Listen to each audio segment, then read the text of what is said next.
Hello दोस्तों, सभी को नमस्कार। आज एक बार फिर हम प्राचीन भारतीय इतिहास की कक्षा को आगे बढ़ाते हुए एक महत्वपूर्ण टॉपिक पढ़ेंगे, मगध पर शासन करने वाले प्रमुख राजवंशों के बारे में। क्योंकि 6ठी शताब्दी ईसा पूर्व में सबसे शक्तिशाली जो नगर राज्य था वो था मगध, जो 16 महाजनपदों में उभर के आया था। तो आइए स्टार्ट करते हैं आज की क्लास। तो टॉपिक लिखना, मगध पर शासन करने वाले प्रमुख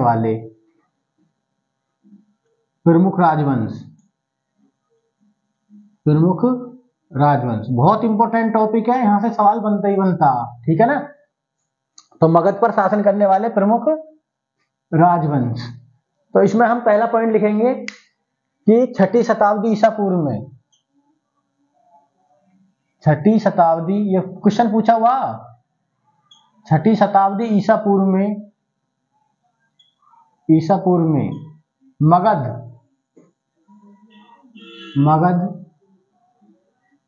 मगध कहां पर पड़ता है? बिहार में, ठीक है ना। वर्तमान में कहां है? बिहार में। उस समय बिहार, मगध सबसे बड़ा या सबसे शक्तिशाली, बोल सकते हैं सबसे शक्तिशाली नगर राज्य था, सबसे शक्तिशाली नगर राज्य था। ये क्वेश्चन ऐसे है कि ज्यों का तू पूछा हुआ कि 6ठी शताब्दी ईसा पूर्व में सबसे शक्तिशाली नगर राज्य कौन सा था? मगध, ठीक है ना। तो दूसरा इसमें पॉइंट लिखेंगे, देखो मगध की जो प्रारंभिक राजधानी रहेगी वो गिरिब्रज थी या राजगिरा जिसको बोल सकते हैं। फिर इसकी राजधानी किसको बनाया जाएगा? कुछ समय के लिए इसकी राजधानी पाटलिपुत्र भी रहेगी, फिर वैशाली, फिर पाटलिपुत्र, ठीक है। तो इसकी ये राजधानी रहेंगी जो हम आगे पढ़ लेंगे, ठीक है। तो इसमें हम लिख सकते हैं मगध की प्रारंभिक राजधानी, अभी आगे आएगा कि किसने बनाई थी, सब आएंगे, ठीक है। तो इस समय याद रख लेना, राजगिरह या गिरिब्रज भी इसी को बोलते हैं, ठीक है, राजगिरह या गिरिब्रज। और इसके अतिरिक्त बाद में जो शहर बनेंगे वो पाटलिपुत्र भी इसकी राजधानी बनेगी, ठीक है। फिर उसके बाद वैशाली बनेगी और वैशाली से फिर पाटलिपुत्र हो जाएगी, ठीक है। तो ये याद रखना है, ठीक है ना। ये इसकी मगध की राजधानी रहेंगी। जो प्रमुख राजवंश जिन्होंने शासन करा, तो प्रमुख राजवंश हम देखेंगे, राजवंशों की लिस्ट। तो इसमें पहला हम देखेंगे, पहला जो वंश मगध पर शासन करेगा वो वृद्धरथ वंश, ठीक है।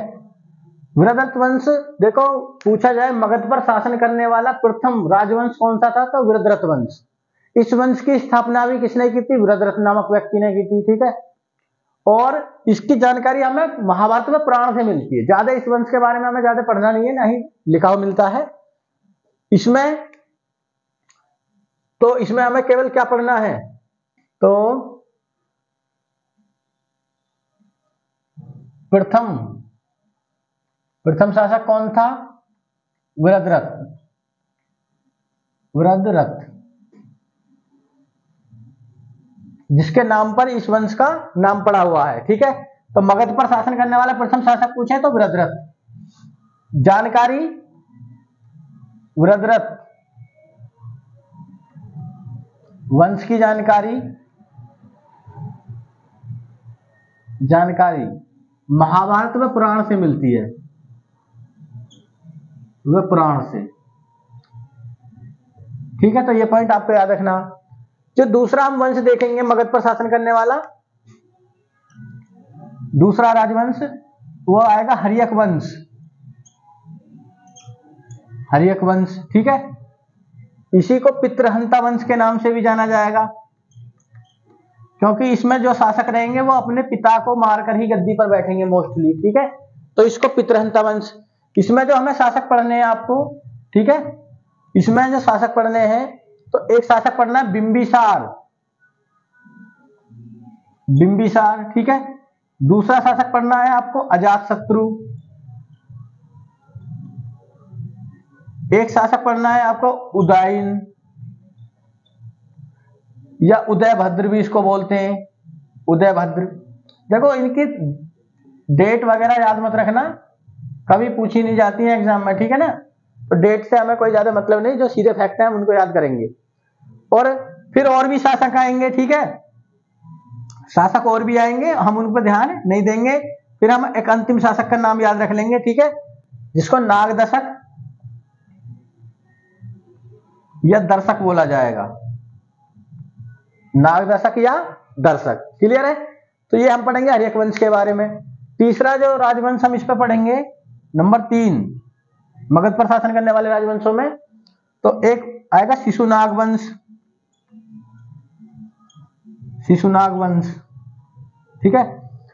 इसके हम केवल 3 शासकों का नाम याद रखेंगे, शिशुनाग, शिशुनाग, दूसरा कालाशोक, इसी को काकवर्ण भी बोला जाता, कालाशोक का ही एक नाम काकवर्ण है, ठीक है ना। और एक नाम याद रखेंगे नंदीवर्धन, नंदीवर्धन, ठीक है, एक नाम नंदीवर्धन याद रखेंगे। और इसमें देखेंगे हम, ये अंतिम शासक रहेगा, अंतिम शासक इस वंश का, ठीक है, ये दर्शक इस वंश का अंतिम शासक रहेगा, ठीक है, तो ये याद रखना। चौथा हम देखेंगे नंदवंश, नंबर 4 पर नंदवंश देखेंगे, ठीक है। ये हम एक रूपरेखा सी बना लेते हैं। नंदवंश में हम 2 शासक देखेंगे, महापद्म नंद, महापद्म नंद और घनानंद, केवल इनके बारे में जानना, ठीक है, महापद्म नंद और घनानंद। और 5वां जो वंश इस पर आएगा, जो साम्राज्य का स्थापना होगी पहली बार, तो मौर्य वंश, मौर्य वंश, ठीक है। और मौर्य वंश के जिन शासकों के बारे में हमको जानना है, वो हम जानेंगे चंद्रगुप्त मौर्य, जो इस वंश का संस्थापक रहेगा, ठीक है।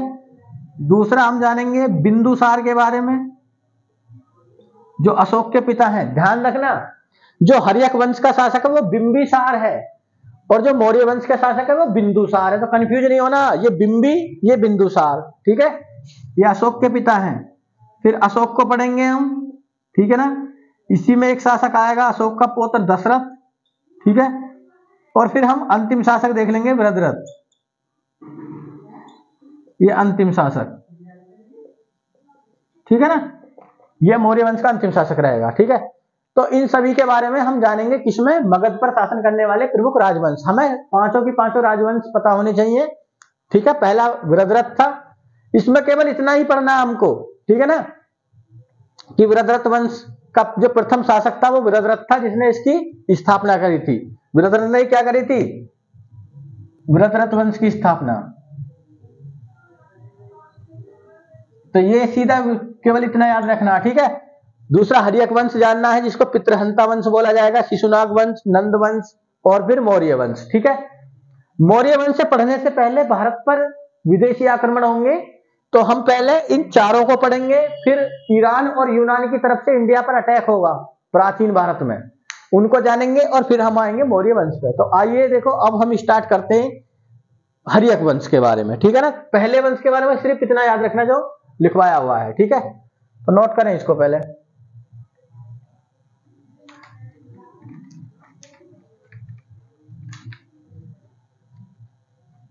बहुत इंपॉर्टेंट टॉपिक है, अच्छे से याद करना है, ठीक है।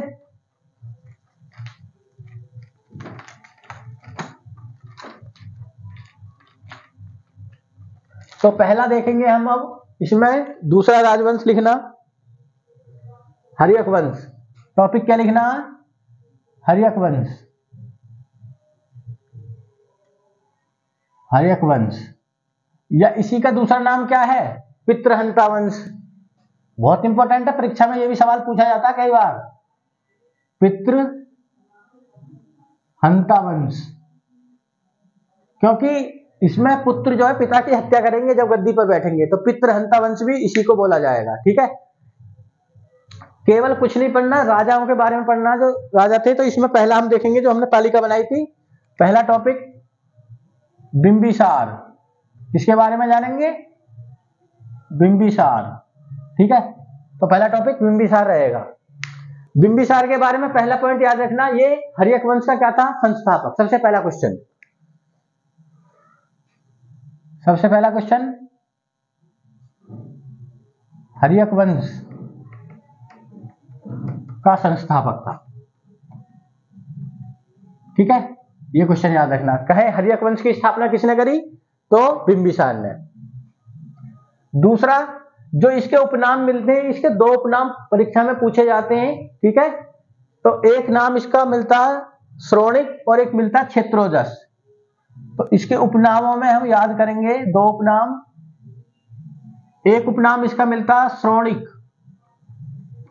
श्रोणिक, और एक मिलता है क्षेत्रोजस,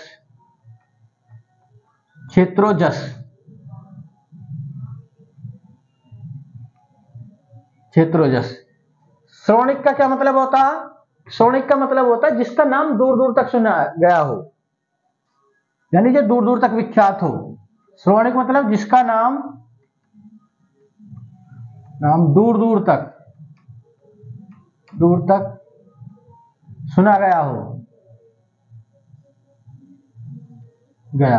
उसको क्या बोलते हैं? श्रोणिक। और क्षेत्रोजस जिसके पास बहुत सारा विशाल क्षेत्र हो। लगभग बताते हैं इसके अंडर में 80,000 गांव आते थे। गांव का क्षेत्र इसके शासन, इसके साम्राज्य में था, इसके क्षेत्र में था। ठीक है, तो ये पॉइंट भी याद रखना। तो क्षेत्रोजस आज के बाद पूछा जाए या श्रोणिक किसका नाम है, तो आपको आंसर देना है कि बिंबिसार का। ठीक है, क्लियर है। और याद रखना, भारत में सबसे पहले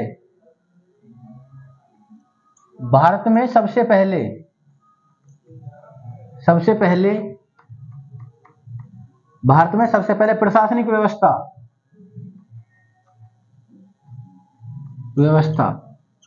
बिंबिसार ने लागू की थी। किसने? बिंबिसार ने लागू की। कैपिटल क्या बनाया था इसने मगध की राजधानी राजगृह, मगध की राजधानी किसको बनाया था? गिरिविरज या राजगृह को बनाया था जो 5 पहाड़ियों से घिरा हुआ नगर था, जो 5 पहाड़ियों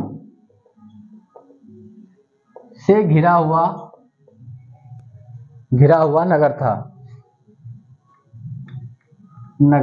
बिल्कुल क्लियर है, बिल्कुल सिंपल। ठीक है, हर्यक वंश का संस्थापक बिंबिसार, उपनाम इसके श्रोणिक और क्षेत्रोजस। सबसे पहले प्रशासनिक व्यवस्था लागू करी। राजधानी किसको बनाया? राजगृह या गिरिविरज को बनाया, जो 5 पहाड़ियों से घिरा हुआ था। ठीक है, इसी राजगृह की पहचान किसके रूप में की गई है? तो राजगृह की पहचान की गई थी, मैंने पहले भी लिखवाया था, कुशाग्रपुर के रूप में की पहचान, या पुराना नाम कुशाग्रपुर। ठीक है ना, कुशाग्रपुर से की गई है। बहुत अच्छा क्वेश्चन है ये भी। ठीक है, नेक्स्ट याद रखना है कि बिंबिसार का एक राजवैद्य था जिसका नाम पूछा जाता है जीवक। तो पूछा जाए जीवक किसका राजवैद्य था? बिंबिसार का। तो बिंबिसार, या ऐसा लिखना जीवक कौन था? बिंबिसार का राजवैद्य।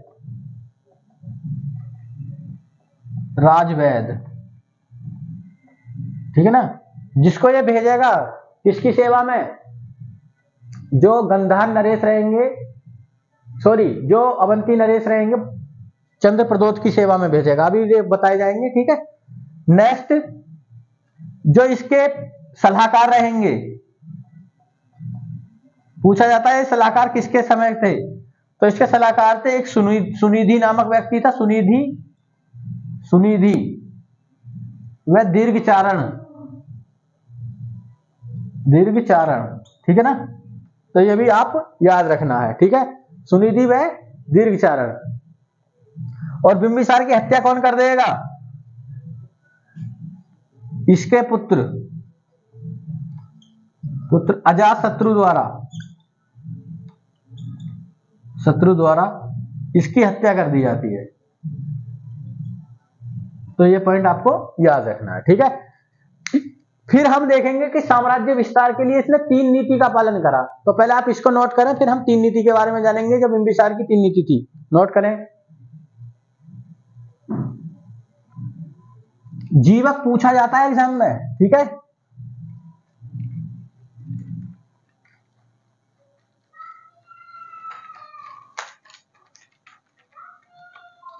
तो इसमें लिखना पहला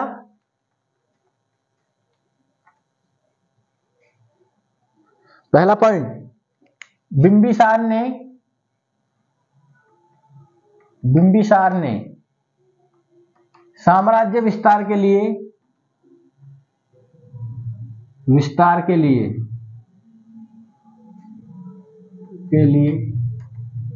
3 नीति का पालन करा।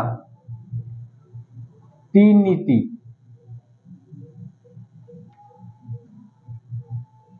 की शुरुआत की,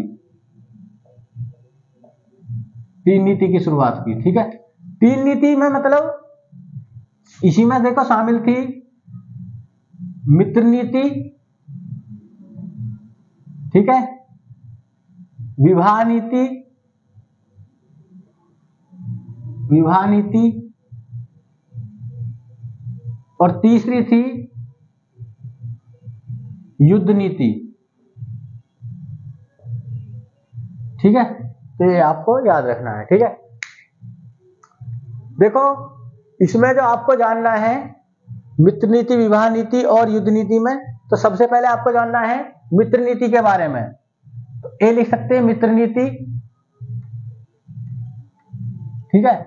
देखो इसने अपने साम्राज्य के विस्तार के लिए अपने आसपास के राजाओं को मित्र बनाना स्टार्ट करा। जैसे इन्होंने जो अवंती के राजा थे चंद्रप्रदोत, तो उसके यहां पर उनको हो गया था पीलिया यानी पांडु रोग, तो अपने राजवैद्य को भेज दिया, ठीक है। तो वो ठीक हो गए तो इनसे मित्रता हो गई। तो अब इनका प्लान ये था कि अगर कल को ये मगध में किसी राज्य महाजनपद को मिलाएंगे तो ये किसी के भाई किसी के दामाद रहेंगे, किसी के बहनोई, ठीक है। तो इनसे कोई कुछ नहीं कहेगा। तो ये साम्राज्य विस्तार की एक नीति थी। तो जिसमें मित्र नीति में इन्होंने पहला काम क्या करा? पहला इन्होंने कि अवंती नरेश चंद्रप्रदोत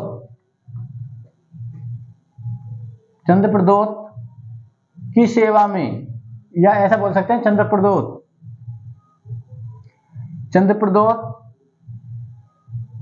जब पीलिया या पांडु रोग,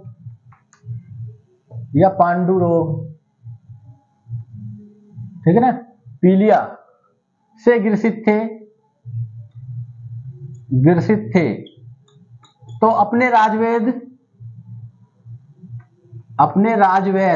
कौन था इनका राजवैद्य?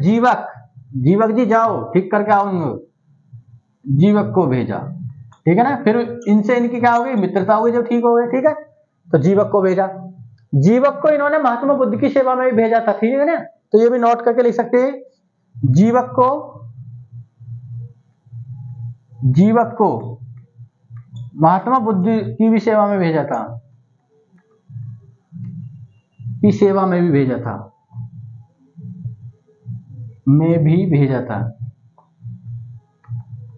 तो ये भी पॉइंट याद रखना, ठीक है ना।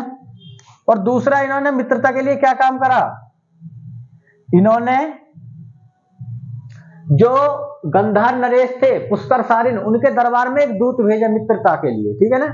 अपना एक संदेश भिजवाया कि वो मित्रता करना चाहते हैं। तो लिख सकते हैं गांधार नरेश पुष्कर सारिन के दरबार में दरबार में एक दूत भेजा, एक राजदूत भेजा, क्योंकि ये पुष्कर सारिन ने अवंती के जो नरेश थे चंद्रप्रदोत उनको हरा दिया था, तो इनको ये डर था कहीं अवंती को तो हरा ही दिया इन्होंने, कभी ये मुझ पर भी आक्रमण करें, ठीक है, तो इससे पहले मित्रता कर लें। तो ये इनकी क्या थी, एक प्रकार की कूटनीति थी, ठीक है, पुष्कर सारिन के दरबार में भेजना। तो ये थी इनकी मित्र नीति। दूसरा बी युद्ध नीति, सॉरी विवाह नीति। विवाह नीति देखो, विवाह नीति में बताया जाता है इनके कितनी लगभग 5000 रानियां थी, 5000 रानियां थी, ठीक है, बड़ी बात है। और ध्यान देना, जो एक कौशल के नरेश थे प्रसेनजीत, उनकी बहन महाकौशला से इन्होंने शादी करी, तो इनको काशी दहेज में मिला था। पूछा जाता है कौन सा मिला था, काशी यानी वाराणसी। तो इसमें ऐसा लिख सकते हो, कौशल नरेश, कौशल नरेश, नरेश प्रसेनजीत जीत की बहन या लड़की थी, शायद मैं कंफ्यूज हूं थोड़ा, कोई नहीं, प्रसेनजीत के परिवार में शादी की लड़की लिख सकते हो, ठीक है ना, पुत्री सही रहेगा, पुत्री महाकौशला से शादी करने पर इन्हें दहेज के रूप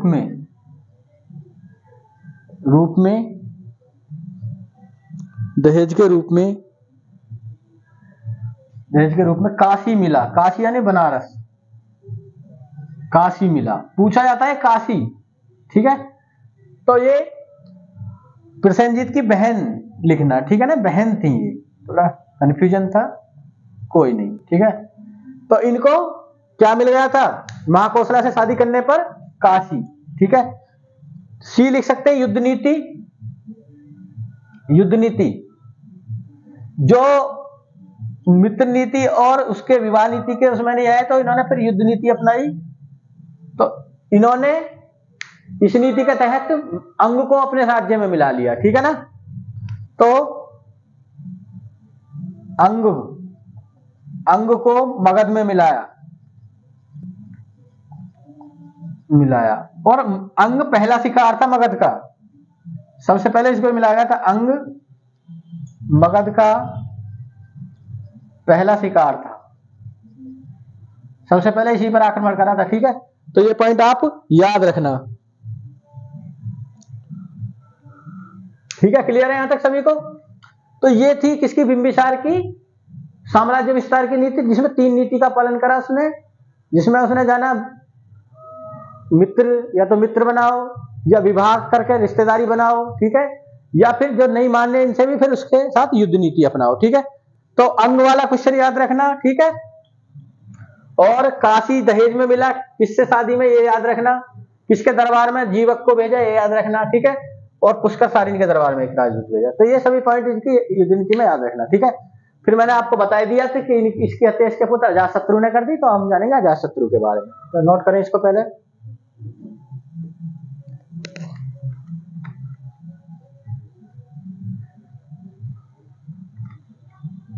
तो हमारा कौन सा टॉपिक चल रहा था, हर्यक वंश या पितृहंता वंश, ठीक है। उसमें हमने एक शासक को पढ़ लिया है जिनका नाम था बिंबिसार, ठीक है।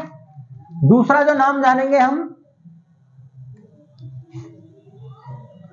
सेकंड नाम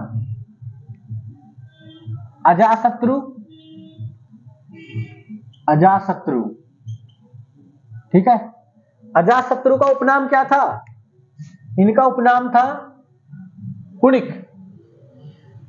तो पूछा जाए इतिहास में कुणिक के नाम से किसे जाना जाता है, अजातशत्रु को, ठीक है। तो कुणिक इनका उपनाम था, ठीक है।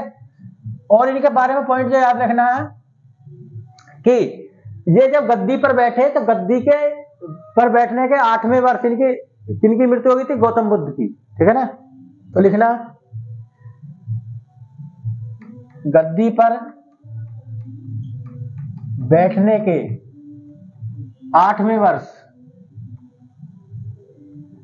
वर्ष किसकी मृत्यु हो गई थी? 8वें वर्ष महात्मा बुद्ध की मृत्यु हो गई थी। बुद्ध की मृत्यु हो गई थी। मृत्यु हो गई थी। तो उनकी मृत्यु जिस वर्ष हुई उसी वर्ष 483 ईसा पूर्व में बीसी में प्रथम बौद्ध संगति का आयोजन करा गया, जिसका संरक्षण किसने करा था? अजातशत्रु ने। ठीक है ना? तो लिखना अजातशत्रु के शासन काल में ही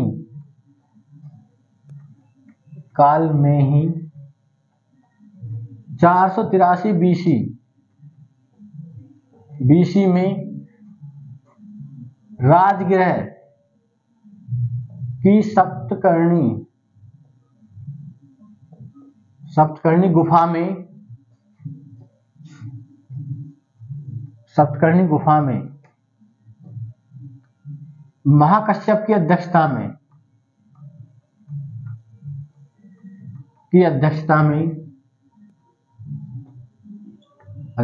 में प्रथम बौद्ध संगति का आयोजन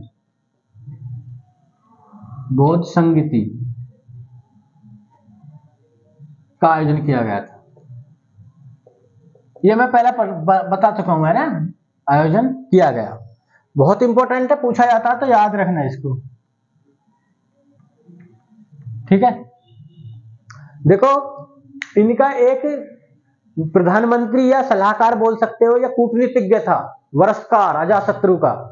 तो उसने अपनी कूटनीति से जो 8 राज्यों का संघ था वज्जी, उसमें फूट डाल दी। ठीक है ना? तो उसका विलय हेल्प करा दिया मगध में। ठीक, तो अजातशत्रु के समय में। तो नेक्स्ट क्वेश्चन लिख सकते हो, अजातशत्रु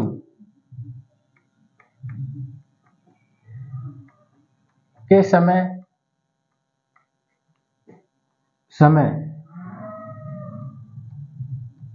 में वज्जी संघ का मगध में विलय किया गया। मगध में विलय हुआ जिसमें अजातशत्रु के प्रधानमंत्री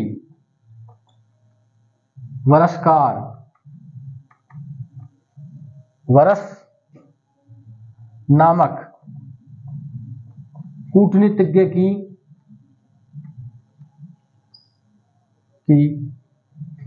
महत्वपूर्ण भूमिका थी।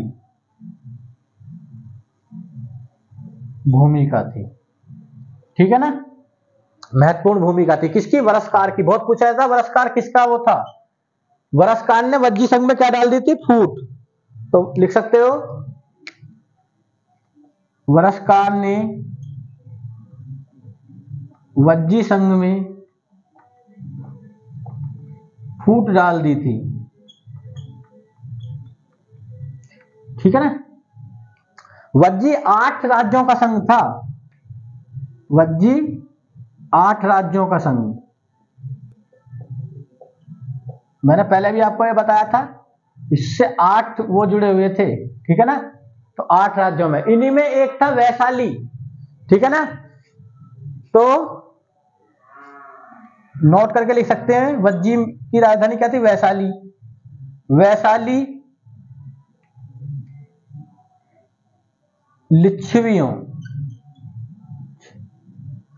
लिच्छवियों द्वारा स्थापित वैशाली गणराज्य विश्व का सबसे पहला गणराज्य था। सबसे प्राचीन भी पूछा जा सकता है। ठीक है ना? जो वज्जी संघ का हिस्सा था, जो वज्जी संघ का हिस्सा था, इन 8 में ये भी था। बहुत इंपॉर्टेंट सवाल है। ये भी पूछा हुआ सवाल कि विश्व का पहला या सबसे प्राचीन गणराज्य कौन सा था, तो वज्जी। और ये भी पूछा हुआ है कि किसके द्वारा स्थापित करा गया, तो लिच्छवियों द्वारा, ठीक है ना। तो ये सबसे प्राचीन गणराज्य था। क्लियर है यहां तक सबको। तो इनके बारे में, अजातशत्रु के बारे में हमने अभी तक क्या जाना कि ये बिंबिसार के बाद गद्दी पर बैठे, इनका उपनाम था कुणिक। गद्दी पर जब बैठे तो 8वें वर्ष किसकी मृत्यु होगी, महात्मा बुद्ध की। तो उनके सम्मान में इन्होंने प्रथम बौद्ध शक्ति का आयोजन कराया। फिर वज्जी का मगध में विलय कराया, ठीक है। और फिर याद रखना विश्व का पहला गणराज्य, इसको नोट करें, फिर इनके बारे में और पढ़ेंगे हम।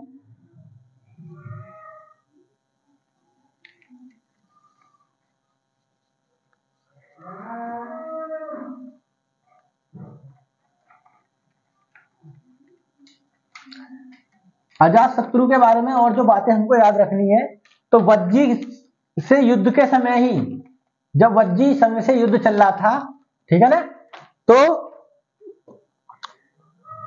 तो लिखना वज्जी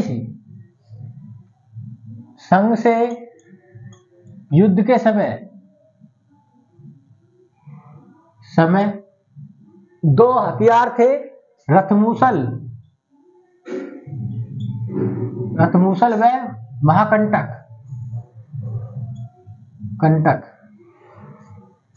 नामक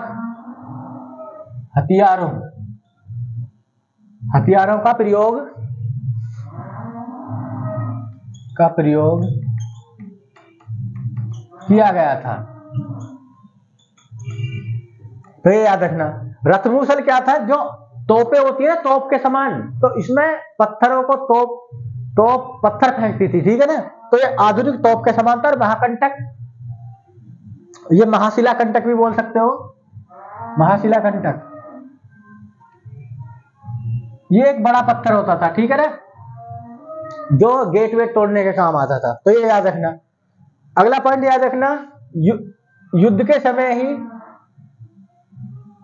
इसी में याद रखना, इस युद्ध के समय ही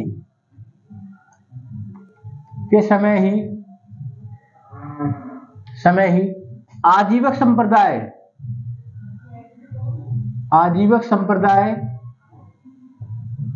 के संस्थापक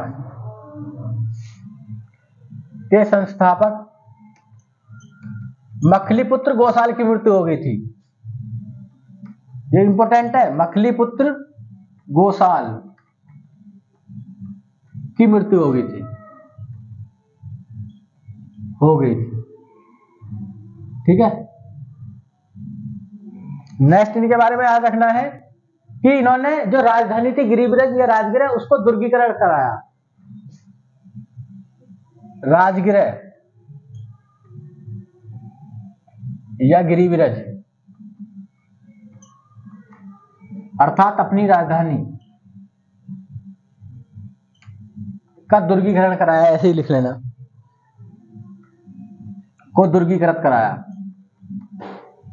दुर्गीकृत सुरक्षा के लिए कराया, ठीक है। तो ये भी पॉइंट आप याद रखना। और इनके बारे में जो अगला याद रखना है कि इनकी जो हत्या कर दी थी, इनका ही पुत्र था उदाइन या उदयभद्र। तो अजातशत्रु की हत्या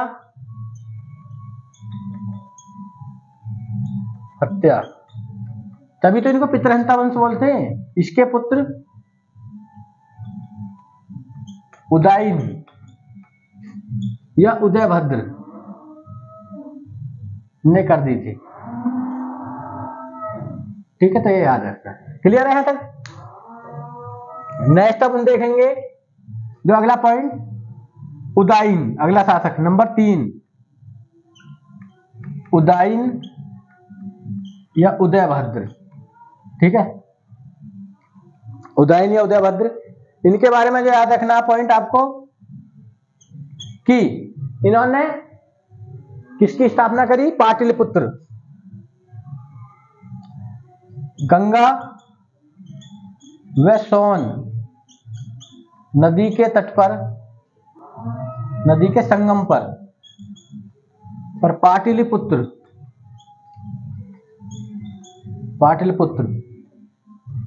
जिसका आधुनिक नाम क्या है? नाम पटना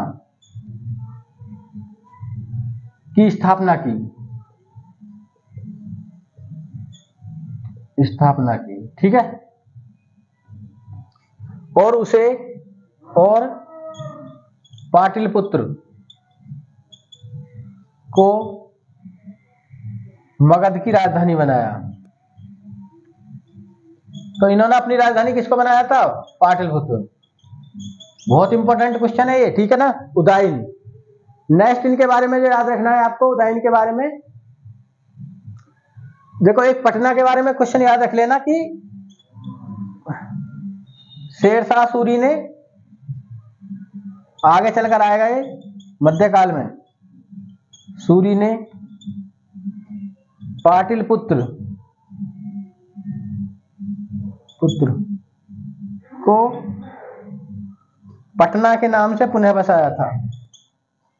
जो बिहार की कैपिटल है, पटना के नाम से पुनः बसाया था, ठीक है। बहुत इंपॉर्टेंट है। तो ये पॉइंट भी आप याद रखना, किसके बारे में? उदयन के बारे में। क्लियर है? नोट करें इनको, फिर हम एक पॉइंट और नोट कर लेना। चलो इसको नोट करें पहले, जब भी लिखवाएंगे।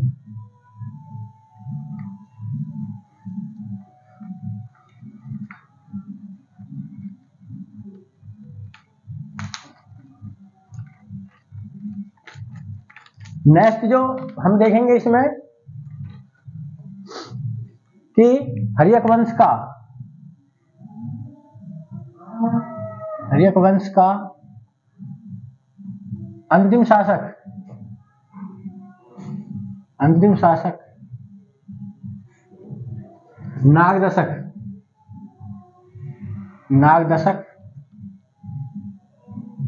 या दर्शक, इसका नाम एक मिलता है दर्शक था, जिसकी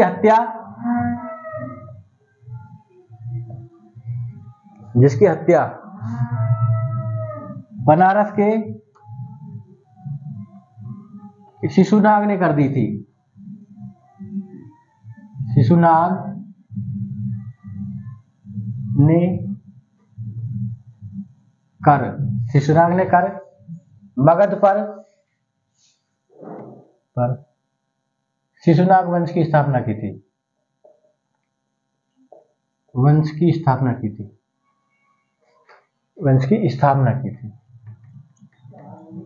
तो इतना याद रखना, ठीक है ना। तो शिशुनाग वंश, अब हम जानेंगे शिशुनाग वंश के बारे में।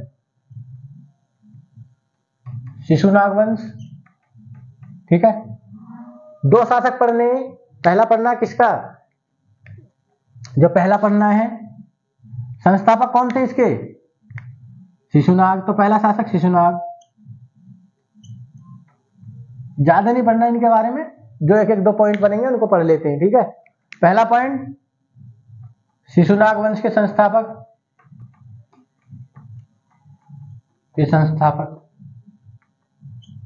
ठीक है। दूसरा पॉइंट कि पाटलिपुत्र के स्थान पर वैशाली यानी बसाड़ भी बोलते हैं, वैशाली का एक प्राचीन नाम बसाड़ भी था। बसाड़ को अपनी राजधानी बनाया।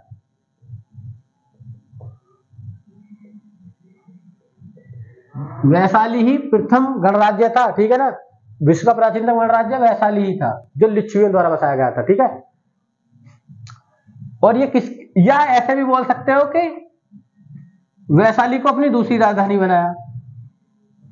वैशाली को मगध की दूसरी राजधानी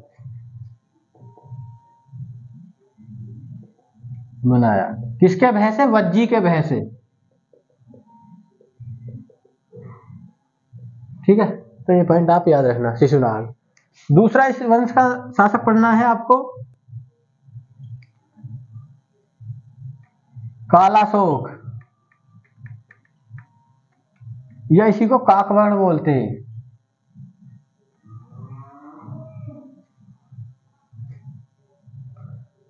तो इसने इसके बारे में ज्यादा नहीं जानना, पहला जानना है कि पुनः वैशाली के स्थान पर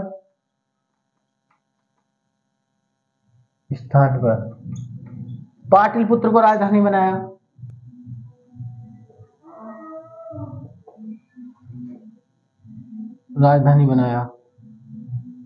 ठीक है।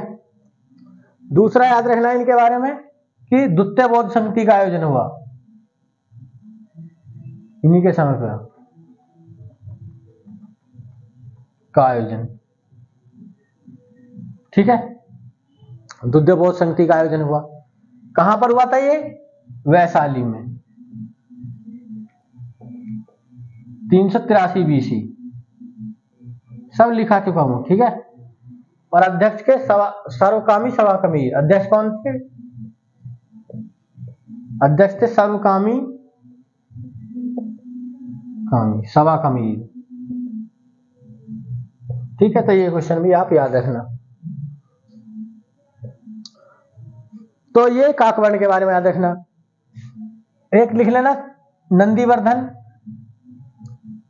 शिशुनाग वंश के अंतिम शासक कौन था? नंदीवर्धन। ठीक है, तो इतना याद रख लेना इनके बारे में। ज्यादा सवाल नहीं बनते, इसी से बन जाएगा जो सवाल बनेगा शिशुनाग वंश में, शिशुनाग और कालाशोक के बारे में। ठीक है, नोट करें, फिर हम आगे देखेंगे। नोट करें।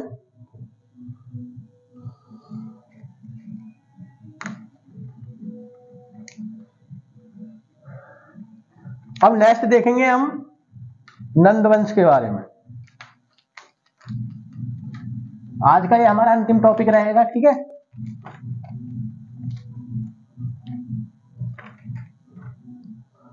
तो लिख सकते हैं नंदवंश। ठीक है, तो नंदवंश का संस्थापक कौन था?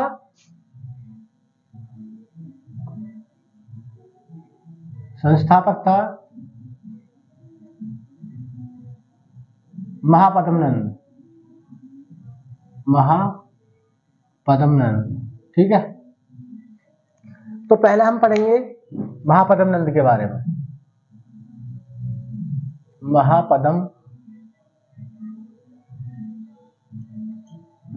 ठीक है, देखो इसमें एक बात ध्यान रख लेना, जो नंदवंश की जानकारी मिलती है हमें, वो अभिलेख की जानकारी किससे मिलती है? तो पहले महापद्मनंद से पहले इस बात को लिख लेना,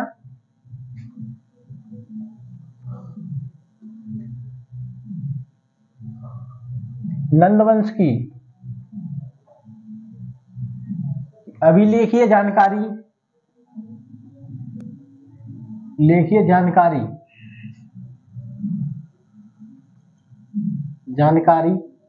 हमें किससे प्राप्त होती है? हमें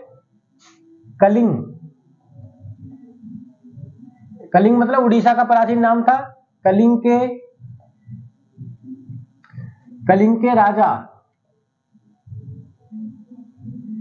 के राजा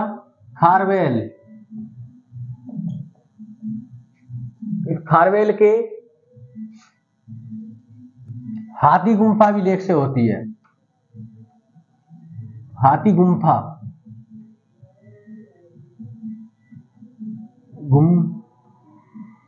गुम्फा अभिलेख से प्राप्त होती है।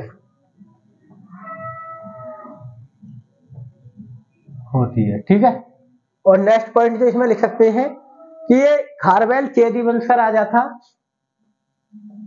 खारवेल चेदी वंश का राजा था, जो किसको मानता था? जो जैन धर्मी था।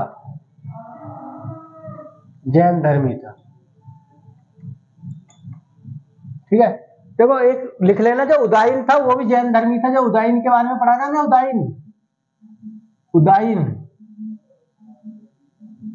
उदाइन भी कौन था? जैन धर्मी। जो हमने अभी उदयनी और उदयभद्र के बारे में पढ़ा, ठीक है ना।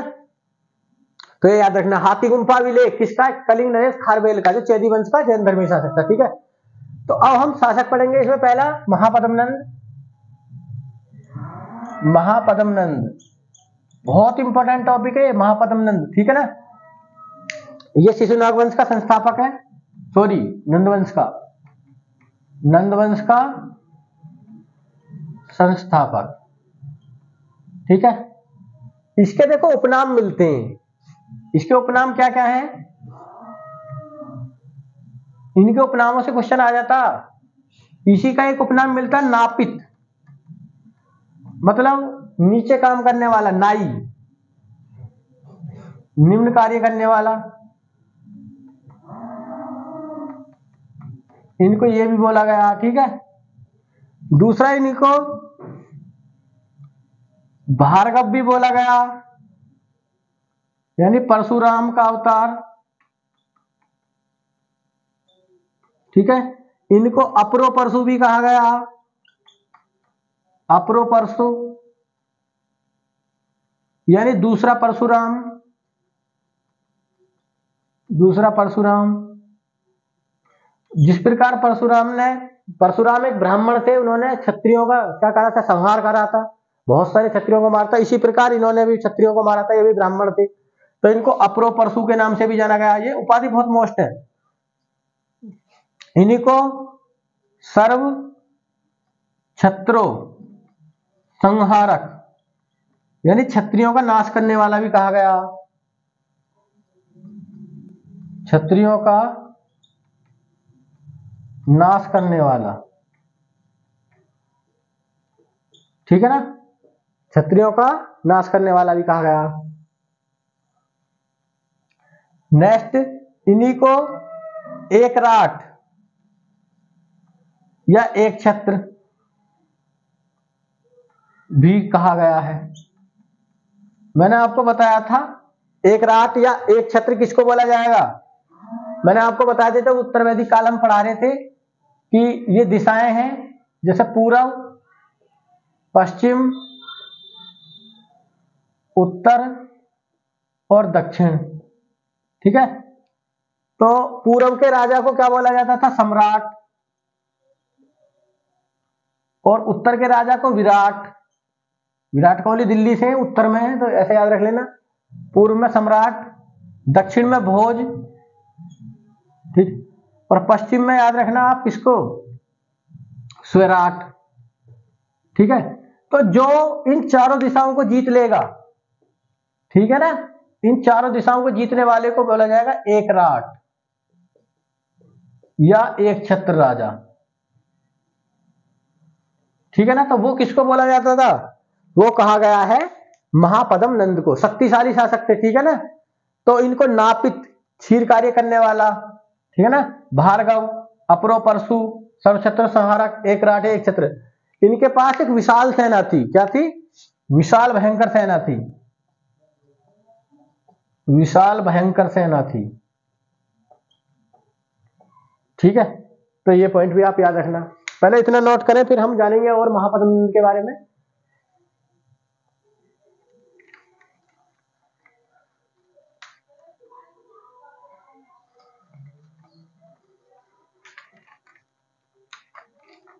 बहुत इंपॉर्टेंट टॉपिक है ये, ठीक है।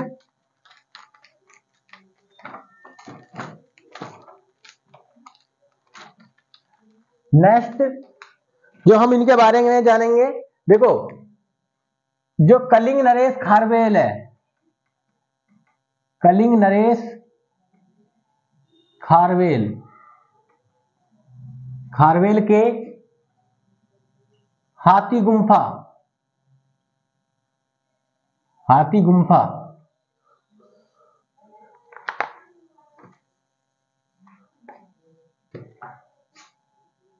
हाथी गुम्फा अभिलेख के अनुसार, अनुसार याद रखना कहां पर वर्णन है। ये बातें जो मैं इसमें बताऊंगा, ये हाथी गुम्फा अभिलेख में कलिंग नरेश के, कि मगध नरेश, मगध नरेश महापद्म नंद ने कलिंग पर विजय प्राप्त की थी। कलिंग मतलब उड़ीसा, ये उड़ीसा का पूरा नाम है। उड़ीसा पर विजय प्राप्त की। एक बात इस अभिलेख से, दूसरी इसी अभिलेख से एक बात पता चली है कि उड़ीसा या कलिंग या उड़ीसा में प्रथम नहर का तनसुली बहुत इंपॉर्टेंट है, नामक नहर, ये एक नहर खुदवाई थी। नहर का निर्माण किसने कराया था? महापद्म नंद। नामक नहर का निर्माण महापद्म नंद ने कराया।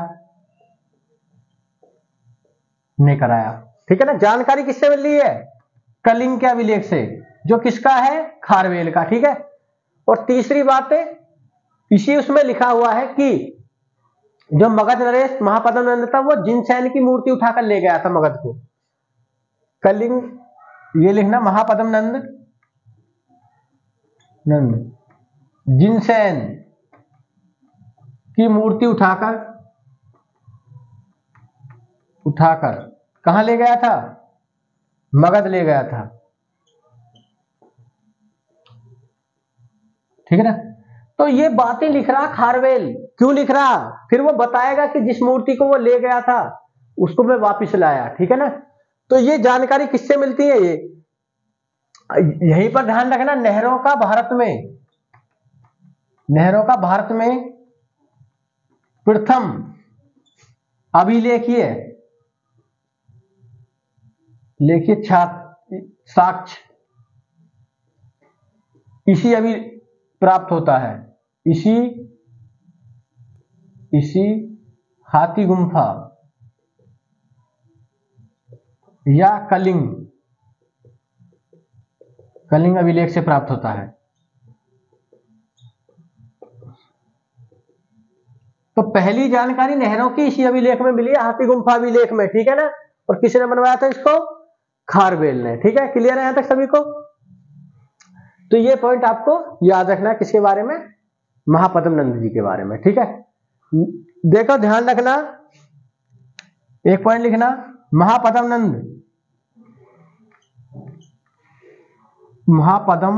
नंद के मित्र पाणिनि ने अष्टाध्यायी, बहुत इंपॉर्टेंट है, जिसमें 8 अध्याय है, अष्टाध्यायी नामक पुस्तक की रचना की थी।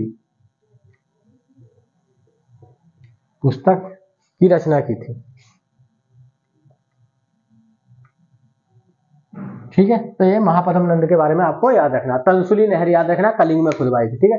इसको नोट करें। फिर हम जानेंगे किसके बारे में? घनानंद के बारे में। नोट करें।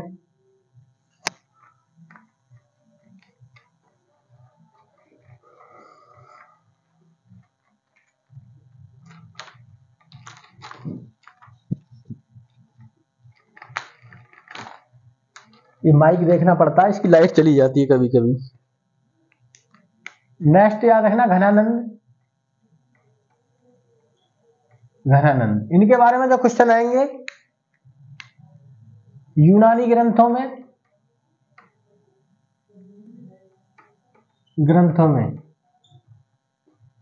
इनको क्या कहा गया? घनानंद को अग्रमीज कहा गया। अग्रमीज, इसका मतलब है उग्रसेन का पुत्र।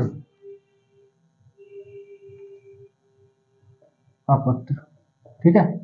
अग्रमीज। और उग्रसेन की पहचान किसके रूप में हुई है? उग्रसेन, ये महापद्म नंद को कहा जाता है, पद्म नंद। ठीक है ना। तो उग्रसेन उनका ही नाम था, महापद्म नंद जिनके बारे में अभी हमने पढ़ा था। ठीक है। दूसरा, ये सिकंदर के समकालीन थे।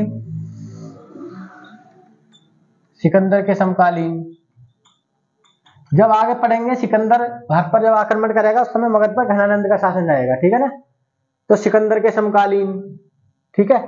नेक्स्ट घनानंद के बारे में याद रखना कि एक चंद्रगुप्त नामक व्यक्ति जो मौर्य वंश की स्थापना करेंगे वो चाणक्य की सहायता से, क्योंकि ये उनके अपमान कर देगा, चाणक्य जो प्रधानमंत्री रहेंगे उनके, तो वो फिर बदला लेने के लिए इस वंश को ही नष्ट करा देंगे और नए मौर्य वंश की स्थापना कराएंगे चंद्रगुप्त मौर्य। तो चंद्रगुप्त मौर्य किसकी हत्या कर देगा? घनानंद की। तो चंद्रगुप्त मौर्य ने चाणक्य की सहायता से नंदवंश के अंतिम शासक, ये अंतिम शासक है, अंतिम शासक घनानंद की हत्या कर मगध पर मौर्य वंश की नींव डाली,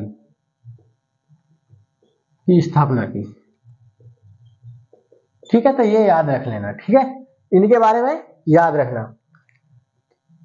ध्यान देना, जब हम अब मौर्य वंश हमें पढ़ना चाहिए, परंतु उससे पहले भारत पर 2 विदेशी आक्रमण होंगे, ईरानी और यूनानी आक्रमण, तो अगली कक्षा में हम उसको पढ़ेंगे, ठीक है ना।